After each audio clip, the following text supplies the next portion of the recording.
Hello, this is day 2, the 18th of September, and 81 years ago today, this would have been one of the landing zones. This is landing zone X.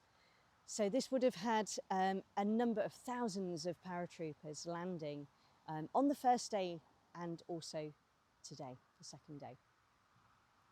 Ironically, and I think this sums up the operation, the first unit to have landed here and to have needed to have got to the bridge, which is the recce, was one of the last to leave. And that really spells the issues and the challenges that they faced with supply, not only bringing everything over, but also when they were on the ground.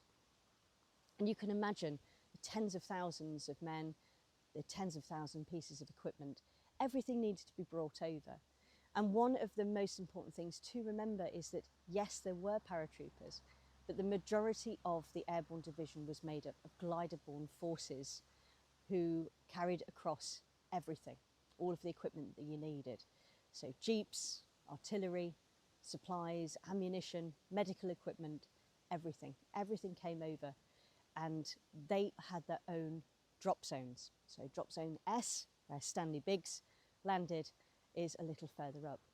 Now, if you can imagine, the jeeps are one location and then the men are the other. And this is where the challenges became quite apparent.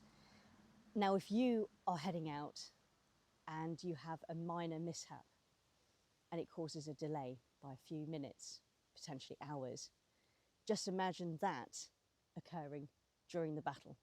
When you had to get to a certain point, you had to punch through, surprise the enemy and get to your objective. Now, if you don't have a jeep, you can't do that only other than on foot. So that's going to cause further delays.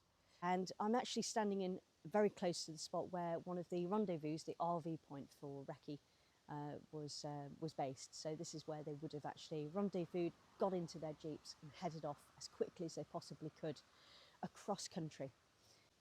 Now, if you can also imagine that the reason why they couldn't land everything all at once was because they didn't have the aircraft, which is why there was 2 days of lifts.